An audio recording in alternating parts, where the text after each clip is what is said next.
Righto, this episode we're going to share with you a few simple ways to be able to afford to travel Australia, have your dream car, caravan, and get going for a period of around 6 months and see this great country of ours, and how to come home and still have a home to live in. This is how we did it, but it is hard work. Let's get into it. It's always in your face. All these traveling families just look like they live on thin air. Obviously, there's money behind it, and everyone's different. I'm not picking on anyone. What I want to share with you guys is how we did it, and I feel like how we did it is how the majority of people will do it. And it's simply by working hard, saving up, and planning. People out there that are going to pick up and put a sticker on their caravan and start a YouTube channel and think this is how everyone else does it, this is how they pay for it, that is not a reality. The really, really successful YouTube traveling families, and I mean YouTube in general, but we're going to stick to traveling, have been doing it for years. It takes years and years to build a big enough audience to make it actually profitable. I have said in previous videos that look, don't be turned away by people saying that the YouTube's not worth the effort and time you put into it for the money you get out of it. You really need to do it for other reasons, and I still stand by the fact that I think for the revenue we get out of YouTube personally, I was actually pleasantly surprised. As far as being able to live off that revenue and travel off that revenue, we are so far from ever doing that. It's not funny. And I feel like we are going okay as a channel and growing okay, but we're still years away. So just keep that in mind, that is not going to fund your trip. I really want to get that out now. Really, and that's definitely not how we did it. The next thing would be, there's a lot of schemes online of, pyramid selling, and look, they don't call it pyramid selling, but we actually did the research into it, not because we wanted to do it. We were just really curious to see how this all worked, and it really is. There is a lot of little pyramid schemes going. Look, they won't last. They're proven in the past not to last. Again, this is my opinion. There will be people that have done it successfully, but it will be very few, I would suggest. So what I'm going to share with you today is how we were able to travel Australia, and we've done it twice, 2 extended trips, and I don't think anyone's talking about how they actually achieved it and the everyday person, how they achieve it. So step 1 is planning and saving. Obviously, if you want to travel Australia, you can't get distracted along the way of, I might, renovate the house, or I might buy another little nice runaround car, or a pool, which is a contentious topic in my family. But look, you really need to stick to your goal. If you want to plan to travel Australia, we planned and saved for 2 years leading up to going away for 4 months. For myself, I was working for myself as a contractor. I don't get any holiday pay, no sick pay. I have to pay my own super. There's a lot of people out there like that. Even if you do work for someone, most people, 90% of cases, probably only have, between 3 and 6 weeks holidays up their sleeve at any one time. So you can't rely on your holidays. Not only that, if you do work for someone, you need to plan for those 2 years, not only to save the money, but be prepared that you may not be able to return to your job. That hasn't happened for us yet. This time it has happened for me a little bit. Being a contractor, I've had to change what I do a little bit. I was prepared for that. And you really need to be prepared for that mentally, that when you ask your boss for anywhere between, let's call it 3 to 6 months off, I'm calling this a long trip, not a family on the road full time. This will relate to saving up for a trip, coming back to your house. You really need to be prepared for that. Your workplace to say, we're going to have to replace you. We can't have you off for that long. And that is a reality, and you cannot take that away from your place of work. Like, 3 to 6 months off is not just having a few weeks here and there off.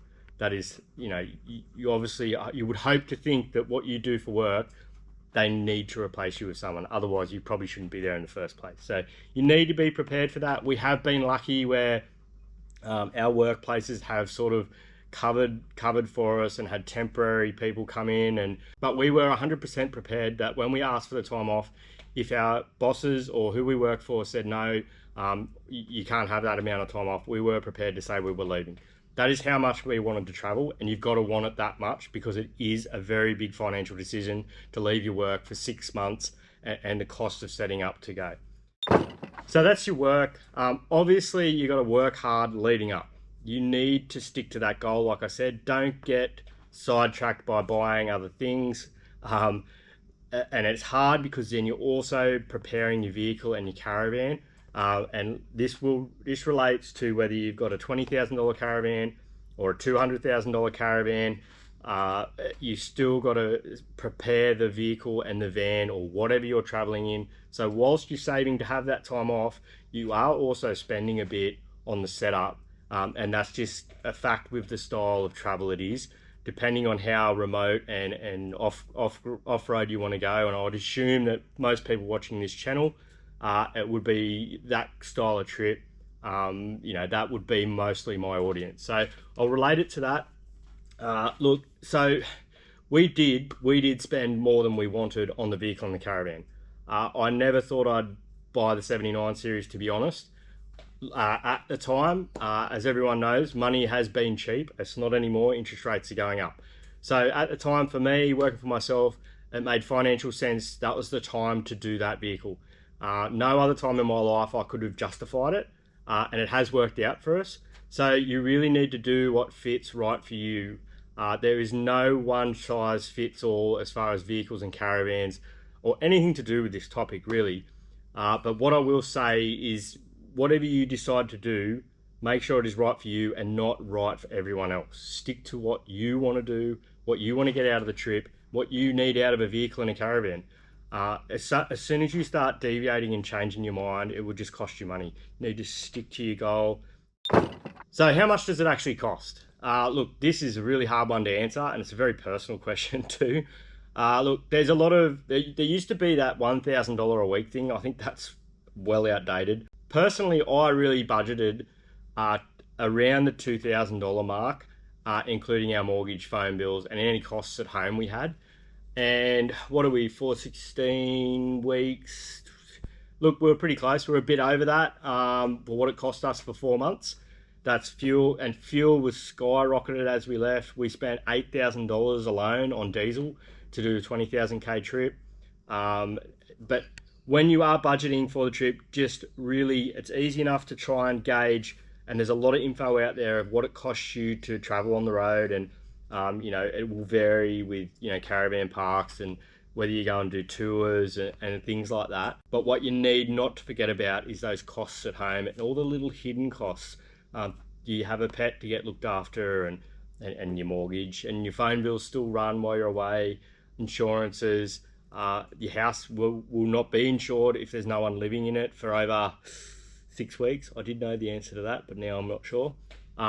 So you need to be careful with that. Double check that. You can only leave your house for so long before your insurance is invalid in your house. So a lot of things to consider when you decide to pack up and leave. So that's a really vague answer to how much it costs, I know. But I would start at about $2,000 a week and vary it with your mortgage. Look, depending on what you drive, diesel's not gonna vary that much. A 15 litre per 100 car to a 25 litre per 100 car, it's a minuscule cost in the big picture of doing a trip like that. So I wouldn't get too hung up about, I should get a really economical car to do this. I really don't think it matters that much. So it shouldn't really factor into, your planning. Another consideration of how to make it actually achievable. And look, we did it. We weren't planning on doing it. We didn't have to do it, but it definitely made it easier for us financially. Is when you finish with the trip you want to do and you've spent a bit of money on a really nice caravan or a four-wheel drive, it could be the four-wheel drive too, is when you get home from that trip, really assess whether you need it. We sold our caravan, as you know, and it made a great sense for us financially with the market the way it was, and that's achievable for anyone to do. So you can go into a journey like that knowing at the other end you have an asset to sell. And it's been a long time now where a caravan is an asset. They, even when they did depreciate, which they don't at the moment, but that could come back very soon, they still depreciated at a lot slower rate than most cars or anything else for that matter. So a van is one of those things you can get home and sort of rely on getting X amount of dollars back. As long as you're conservative with that estimate, that can really allow people to be able to afford to travel in something a bit nicer. We were realistic, so we've come home now, and I think the longest trip we'll do from here on in will be like a month. We are going to do a lot of smaller trips, and we're looking at doing some more adventurous trips with you know, the van we've got coming, or is it a van, or is it a camper trailer, or is it a hybrid? Look, we have said it's going to be smaller. I have got a rooftop tinny, which we're going to run through on that, and that had a big part of how we'll be able to come home and then just have a breather. We didn't have to sell the caravan, but it definitely made it easy for us, and it's something is worth considering if you're planning and how to afford the trip in the first place. Another consideration would be to sell your house. We saw this a lot when we traveled. There's a lot of families that actually sold up, and to be honest, they may have jagged the market. Everyone knows how high the market was sort of 6 months to 12 months ago. I think we're at the tail end of it. I'm not a financial advisor, but that just seems to be the general talk. Interest rates go up, housing comes down. That's been like that forever and a day. I can't see it being any different this time. So they may have jagged it. They may come home and be able to buy a similar property for $100,000 less. Let's just say it's $1 million property and it drops 10% in the next 12 months. That's still $100,000. So look, that is a bit of a gamble. We did get approached and an appraisal done unwittingly and unknowingly, and they said, oh, well, we're here now, we'll give you a price. And we were surprised with the prices at the time, and it was definitely an attractive thing to do. And to be honest, if we didn't have kids, we would have considered it a lot more. We can't take our kids out of their school and away from their friend base. And I've said this before, we would always want to come back to where we live. We do enjoy where we live, but it makes a good financial decision probably to have sold the house and come back and got that lower market. If you can wait on the road long enough, housing does do that a bit. So look, at the end of the day, that's still a big gamble, and I wouldn't rely on that to be able to afford to do a trip. I think that's just too big a gamble. If you own your home or are trying to own your home, look, that's a very hard thing to replace unless you're into the market and a wheeler and dealer a bit. I wasn't ready to gamble our family home on a holiday. We just about would give up everything else to do it, but not the family home. So renting your house out, is that an easy way to be able to afford to travel? It's really hard with that time frame. I would say anywhere from 3 months up to 6 months is probably too short a period to try and rent your house out. What I will say though is if you're planning to do a 3 to 6 month trip and you got heaps of money for that, and you're feeling confident about that, maybe save that a little bit longer and then put someone in your house for 12 months. A 12-month rental period you should be able to fulfill, and that rental income could make the difference between traveling for 6 months and 12 months. I know for us looking back, I really wish we had considered that. The style of our home would have made it a little bit difficult. We do have a little bit of land, so it is also scary that you come home to something that's been let go and run down and then can cost you more money just to fix back up again. So you really need to make sure that time frame and the money you get back from it is worth that little extra bit of stress that you're going to get by having someone that you don't know live in your own home. But it is definitely an option to be able to afford to travel. So we're going to throw that in there too, and there's a lot of things to consider. What I really want everyone to get out of this video is I want to inspire you guys to do it. And the easy way to do it, and when I say easy, it's easy to say, but I know it can be difficult to do, is work hard, save. Don't think you're going to get up in the morning and then piss off, in a week's time or a month's time or 12 months time. Like we planned that last trip for over 2 years. We saved for over 2 years.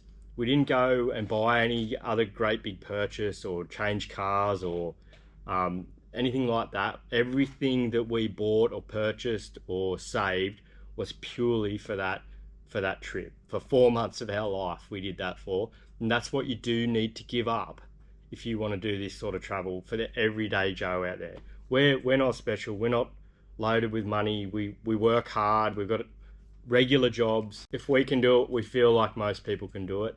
And it just does come down to working hard, planning, being committed to that goal and having a common goal. You and your wife have to both want it. There's no point one partner having it. Your kids have got to want to do it. Our kids definitely did want to go and do it again. We've done a 3-month trip once before. we said, do you want to do it again? They said, absolutely. Obviously, towards the end of the trip, they were like, righto, let's get home. And, you know, that's a good thing too. We like where we live, and we like that they like going to school and their friend base. Just don't get caught up with so many of the pretty pictures on YouTube. We really want to keep this channel real, and this is a big part of it. Same with the old Land Cruiser in the shed. Like, the money I'm pouring into that does make me cringe a little bit sometimes, and I am getting some support with it, and I really thank all 4x4 Spares and DCS for that. But it's still a costly exercise as far as time goes as well. And I have had a comment, you know, that's great, but what if you retired? And it's like, absolutely not. Like, all I do now is, well, I work harder to try and get this off the ground as well as my everyday job. And I really want to emphasize that everything you see on the camera can be so shiny sometimes, but there is so much work that goes into it. So don't think you guys are just out there slogging away trying to get to that goal, and why is it so hard for me, and everyone else makes it look so easy. I promise it's not. I guarantee you it's not for most people. And everything you do in life is the same, and planning a holiday like that is no different. Most people in their lives, I know for myself, I thought I would never be able to just walk away from work for 5 months and just forget about work for 5 months. Like most people, I left school the end of year 10, and I've slogged my guts out ever since. I worked away from home for 7 years to try and get the family ahead. We got our mortgage down a bit to be able to do all these things. So there's a lot of things lead up to a lot of those young families on the road would have done a lot of the similar things that I did. There are those families on the road that purely just do the YouTube and the pyramid selling things. I don't know what they're called, but and there's people that do that really successfully, but I can guarantee you that would have been a lot of hard work too. So don't be scared of doing a bit of hard work, and don't think you're alone in having to do that. It doesn't come easy for everyone, and it is worth it in the end. And when you sit there and just think about it, saving for 2.5 years, it's a really simple answer. The only way you can afford to do anything is working hard, saving for it, and being committed to that end goal. Anyway, guys, I hope this has been inspirational in the respect that I want you guys to know that we did it the hard way, just like probably you guys at home will do it. It makes it more rewarding. If you're just handed everything in life, you know, it'd be too easy. You got to have a challenge in life sometimes.